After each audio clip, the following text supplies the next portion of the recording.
에서 진정한 행복을 찾기 위해서 저와 벌써 20주, 그러니까 19번째 시간을 지난번에 보냈고 오늘이 20번째 시간을 보내고 있습니다. 믿음 안에서 행복하기 위해서는 먼저 진정으로 누구를 만나야 될까요? 예수님을 만나야 됩니다. 우리의 신앙의 행복과 우리의 삶의 진정한 행복은 예수님을 만날 때부터 시작되어진다는 것이죠.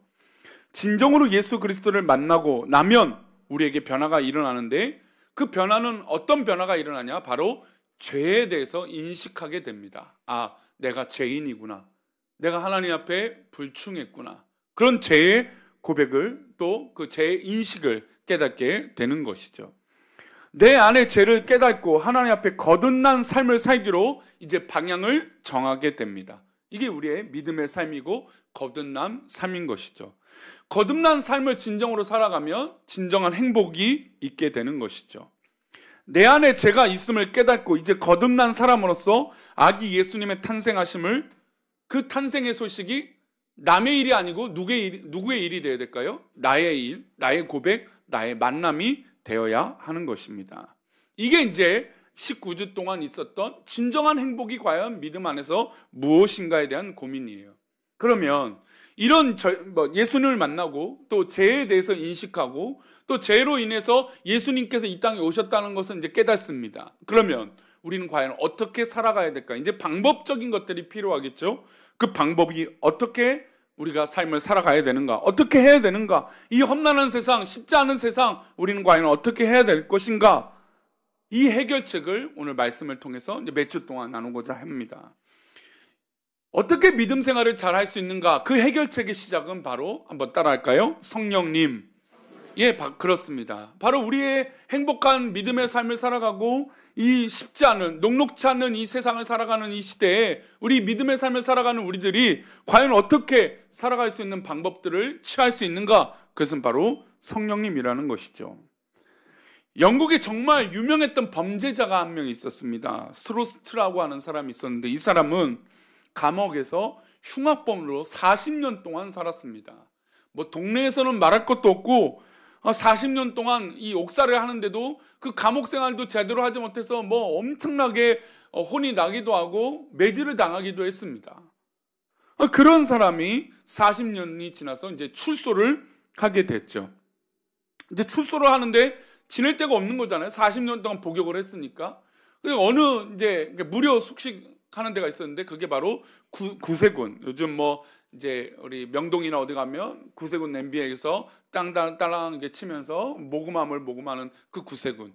그 구세군에 이 무료 숙소가 있었어요. 그래서 이 스로스트가 이제 출소하고 나서 잘 데가 없으니까 그 무료 숙소에서 자야겠다고 갔습니다. 이미 뭐 영국 사회를 40년 전부터 시끄럽게 만들었던 인물이었기 때문에 그 사람이 그 동네에 왔다는 소문에 막 사람들이 시끄러웠습니다. 게다가 이 교회를 상징하고 있는 구세군 교회에 가서 잠을 청한다니까 사람들이 부들부들 떨죠. 만약에 우리 교회에 지금 유명한 예를 들어서 범죄 이력이 있는 사람이 뭐 다 알만한 사람이 왔다고 해보시죠.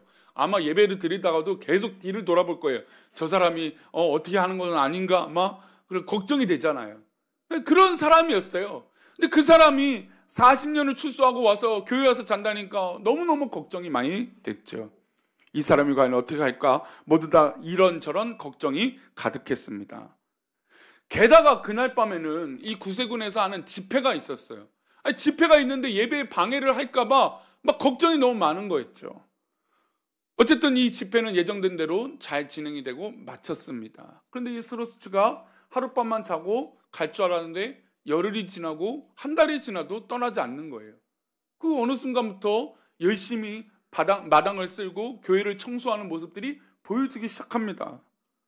아니 이상하잖아요. 그 유명했던 범죄자가 교회에서 저러고 있으니까 감옥 생활을 원래만 한 10년 20년만 있으면 되는 걸 감옥에서도 엉망으로 살다가 40년 동안 복역한 사람이 어떻게 저렇게 할 수 있는가?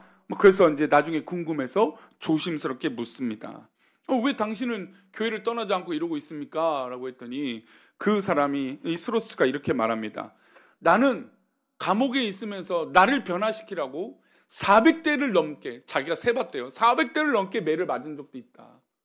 그리고 복역이 계속 늘어나기도 했지만 나는 거기선 변화되지 않았다. 구세군 집회가 있던 그 첫날 밤에 예배를 드리다가 예수님을 만났고 그 예수님이 나를 변화시켰다. 그 고백을 한 거죠. 그 고백을 하고 나서 교회에서 봉사하고 복음 전도자의 삶을 살겠다라고 그 스로스가 변화되었다고 고백을 하고 있다는 겁니다. 감옥에 있을 때는 400대를 넘게 맞았고 40년을 감옥에 갇혀도 변화되지 않았던 그 사람이 집회를 드리는 날 예수님을 만나고 변화가 되었다는 겁니다. 우리가 이렇게 변화가 되어지고 변화된 삶을 행복하게 살아갈 수 있는 건 바로 예수님이고 예수님께서 우리에게 허락하신 성령님으로 말미암아 가능한 것인 줄 믿습니다. 그래서 로마서 12장 2절은 우리에게 이렇게 말씀합니다. 함께 읽겠습니다. 너희는 본받지 말고 오직 마음을 새롭게 함으로 변화를 받아 하나님의 선하시고 기뻐하시고 온전하신 뜻이 무엇인지 분별하도록 하라. 우리가 변화된 삶을 살기 위해서 분별을 해야 돼요. 이것이 옳은지 아닌지. 우리 옛날 어른들은 이런 말을 많이 써요. 이게 뭔지 된장인지. 바르게 말씀해 주셔서 감사해요.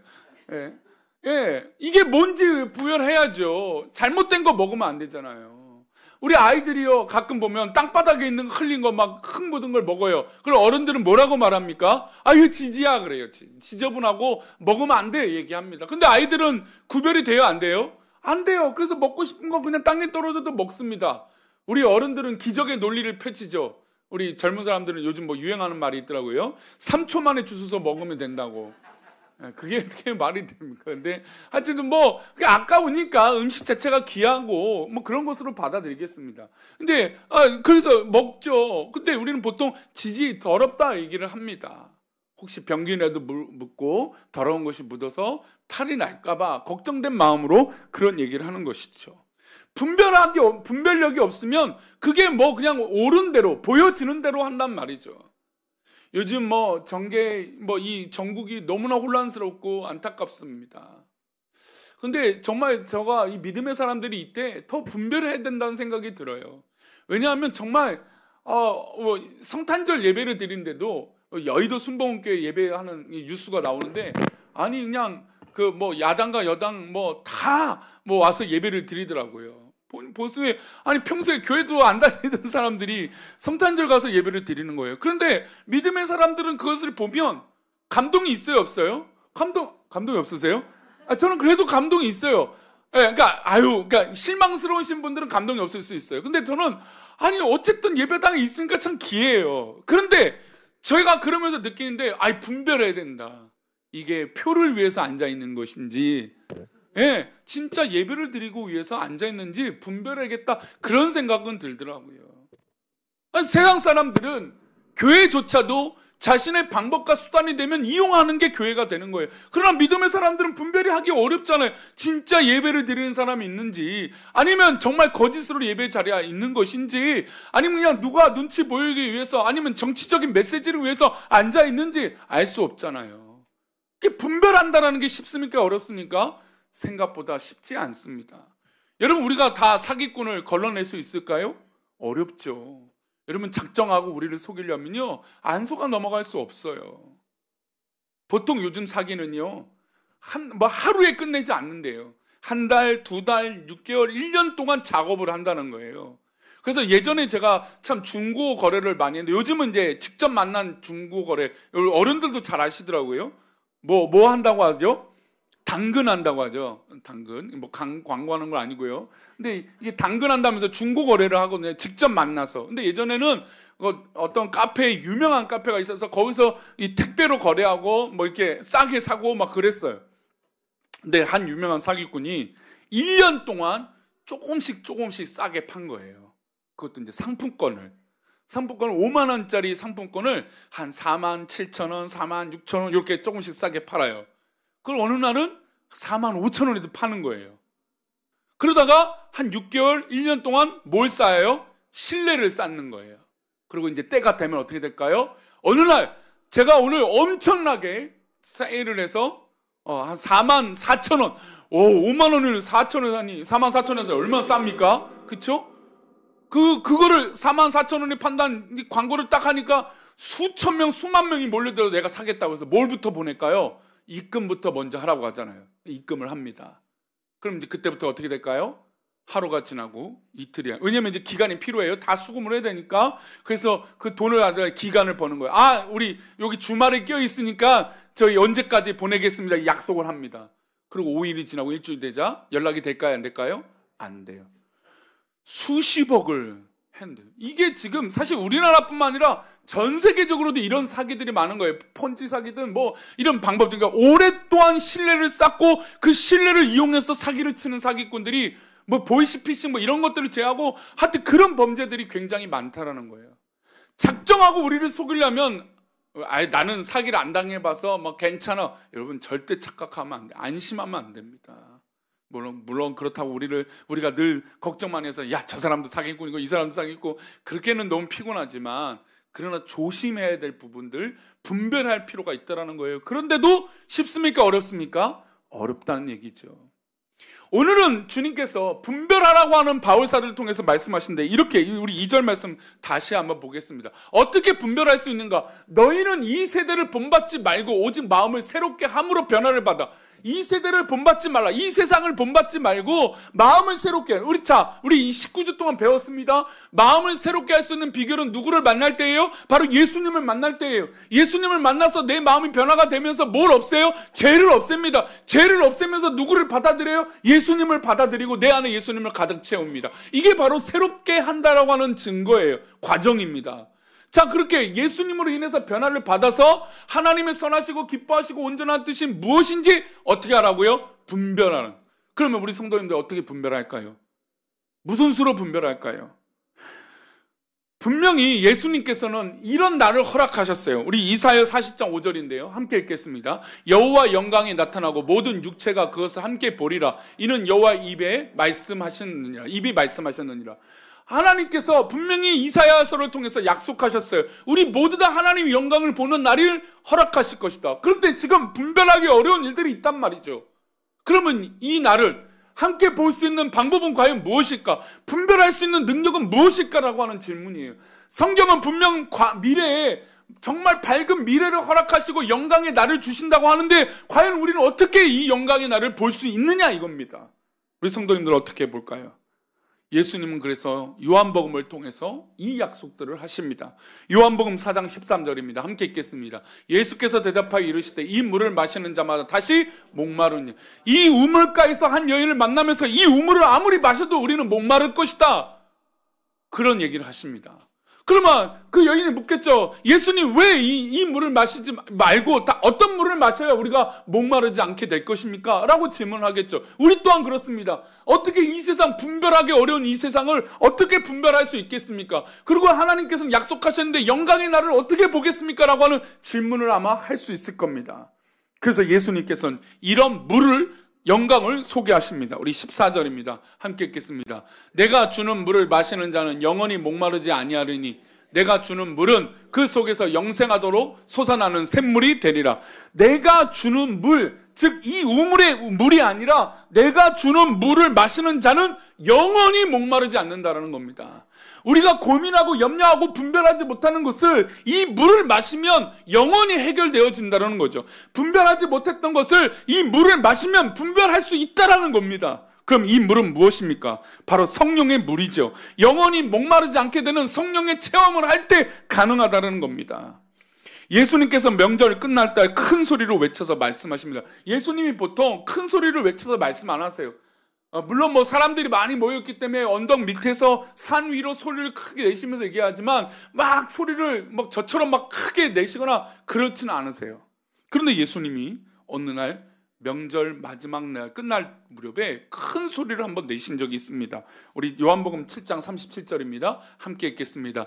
명절 끝날 곧 그날에 예수께서 서서 외쳐 이르시되 누구든지 목마르거든 내게로 와서 마시라. 예수님 명절 끝날 무렵에 이 사람들이 많이 모여 있었습니다. 그 사람들 앞에 서서 외쳐서 큰 소리로 말씀하세요. 뭐라고 말씀하시냐면 누구든지 목마르거든 내게로 와서 마시라. 지금 요한복음 4장에 말씀하신 것처럼 우물가의 그 여인에게 이 물은 마셔봤자 목마르지만 내가 주는 물, 그 물은 영원히 목마르지 않겠다. 그럼 그 물이 과연 무엇일까? 지금 예수님은 7장에서도 또 동일한 말씀을 하세요.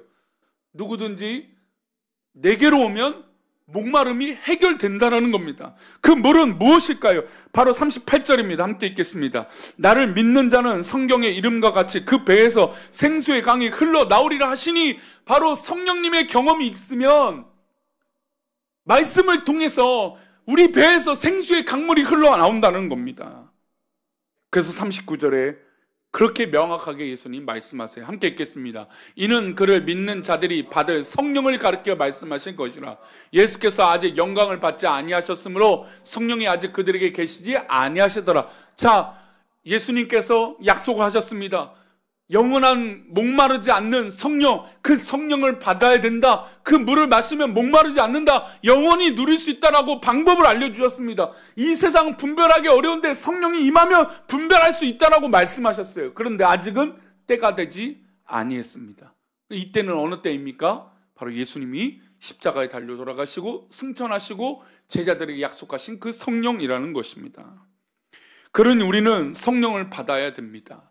제가 했던 순복음교회는 참 여러 가지 이렇게 부러워하는 건 없지만 참 그 운동만큼은 늘 이렇게 숭고하다는 생각이 들어요. 이게 성령 운동. 물론 이것이 우리 교단 입장에서는 좀 신비적인 것이어서 좀 조심스럽고 하지만, 그러나 우리는 또 너무 냉랭할 때가 있어요. 그러니까 좀 이게 마치 지금 저를 다 쳐다보고 계시고 이 화면을 보고 계시지만 한편에 뭘 그냥 이 드라마 한 편을 보시듯이 그냥 이렇게 영화 한 편을 보는 이 관람객으로만 있는 경우들이 있어요. 근데 순복음교회는 그렇지 않죠. 물론 설교자의 시간도 귀하지만 성도들이 굉장히 막 뜨겁게 막 반응할 때가 있어요. 마치 우리가 볼 때는 좀 광신도 같은 모습처럼. 하지만 그 모습들을 보면 굉장히 숭고하고 순수할 때가 있어요. 뭐냐면 성령으로 그 모습들이 비춰지고 모습으로 하나 되어지는 모습이에요.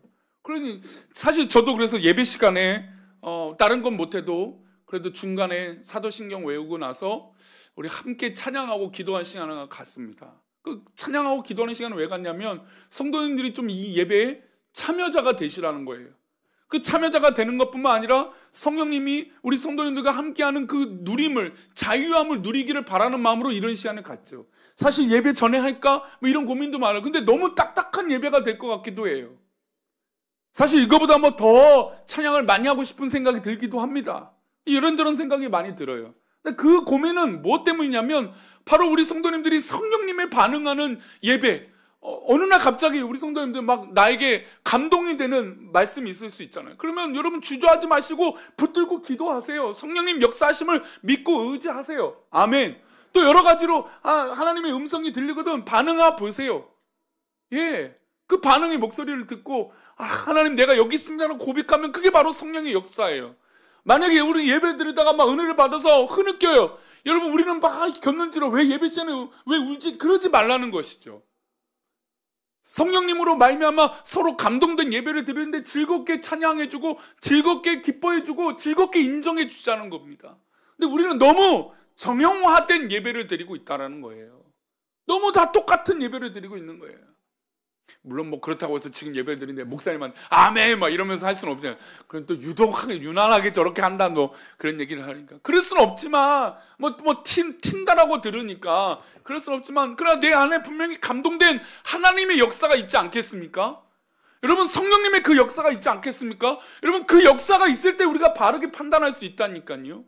그래서 오늘 짧지만 지금 시간이 많이 지났지만 성령님이 임하면 성령님의 능력을 임하면 5가지를 경험할 수 있어요. 그 첫 번째가 뭐냐면 믿음의 능력이 생겨요. 우리 한번 따라합시다. 믿음의 능력이 생긴다. 베드로는 성령님을 받기 전에 예수님을 부인했습니다. 3년 반 동안 예수님을 쫓아서 살았지만 성령님을 받기 전에는 옆에 하인이 와서 당신이 예수와 함께하는 그 자이다 이랬더니 예수님을 저주하고 욕을 하고 떠났던 사람입니다. 12명의 제자들 1명은 자살하고 예수님을 판 사람 빼고 그 나머지 11명은 자기의 살 길을 찾아서 도망갔습니다. 분명히 예수님과 3년 반을 살았어요. 여러분 우리들도 믿음의 삶을 살고 있지 않습니까? 그런데 뭘 못 받으면요? 성령을 못 받으면 그래요. 성령을 받지 않으면 우리는 언제 넘어질지 모른다라는 겁니다. 베드로는 성령을 받고 나서 어떻습니까? 초대교회 목회의 지도자가 됩니다. 목숨을 걸고 어떤 공회와 모든 그 사람들, 예수님을 못 박았던 그 사람들 앞에서도 당당하게 복음을 전하는 믿음의 사람이 돼요. 뭘 받고 나서요? 성령을 받고 나서. 두 번째로 한번 따라합시다. 죄를 이길 능력. 예, 성령님이 임하면 죄를 이길 능력이 생깁니다. 성령이 충만하지 않으면 교회를 다녀도 넘어지고 죄를 짓는다는 겁니다. 저는 사실 이제 청년 사역을 늘 하다 보니까, 했었던 과거가 있다 보니까 이 청년들을 보면 지금도 뭐 젊은 세대, 상공사고 뭐 우리 어른들 뭐 다 좋아하고 귀하지만 청년들 만나면 그냥 모든 걸 다 해주고 싶어요. 그러니까 뭐 모든 걸 다 해달라고 하면, 그러니까 해달라는 말을 안 해서 안 해주는 것 뿐이지, 해달라고 하면 어떻게든 뭐든 다 해주고 싶은 마음이 들어요. 그런데 청년들 사역을 이제 동학교에서도 방송팀만 50명이었으니까 50명을 데리고 수련회를 갔다 얼마나 막 뜨겁게 하는지 몰라요. 그런데 가다 보면 청년들 중에 죄를 짓는 애들이 있어요. 막 2명, 3명 남자 여자애를 사귀고 막 사고를 치는 애들이 생겨요. 그리고 교회를 떠나요. 아니 분명히 몇 달 전만 해도 막 앞에서 찬양단에서 울고 불고 막 열심히 하겠다라고 막 그랬던 청년이 근데 막 죄를 짓고 뭐 교회 돈을 막 그렇게 함부로 하고 막 그런 애들이 가끔 나와요. 그리고 한 몇 년 지나니까 교회를 안 다닌다는 애들도 있어요. 그 왜 그럴까요? 교회 생활이라고 하는 그 생활의 모습들은 보이지만 진짜 뭐가 없어요? 성령님이 여기 안 계시니까 죄에 대해서 인식이 안 돼요. 성령님이 계시면 죄를 이길 능력이 있는데 성령님이 안 계시니까 죄를 이길 능력이 없는 거죠. 세 번째로 성령이 임하시면 따라합시다. 세상을 이긴다. 예, 세상을 이길 능력이 생겨요. 세상은 정말 악한 곳이고 죄악이 가득한 곳입니다. 이곳에서 우리가 어떻게 이길 수 있겠습니까? 성령의 능력이 아니면 이길 수 없다라는 것이죠. 네 번째로 한번 따라합시다. 봉사의 능력이 생긴다. 예, 성령님이 임하시면 봉사할 능력이 생겨요. 하나님께서 우리에게 일을 맡기시고 봉사하도록 우리 성령님께서 역사하십니다. 성령의 능력으로 하나님의 일을 감당하게 되는 겁니다. 그래요. 저도 부족해요. 성도님들, 저는 정말 부족한 사람입니다. 그렇다고 제가 성령 충만하다고 이렇게 말하기는 그래도 좀 부족한 사람이지만, 그럼에도 이 자리에 설 수 있는 건 성령님의 도우심 아니면 안 되는 거죠. 우리 모든 봉사도 그렇습니다. 우리 모든 임직자를 세우고 할 때마다 저는 부족합니다. 연약합니다. 예, 맞아요. 우리는 연약해요. 부족합니다.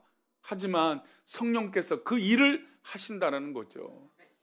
저는 24년 우리 잘 살아온 우리 성도님들 25년에 주어지는 모든 봉사마다 성령님의 도우심으로 승리하시기를 바랍니다.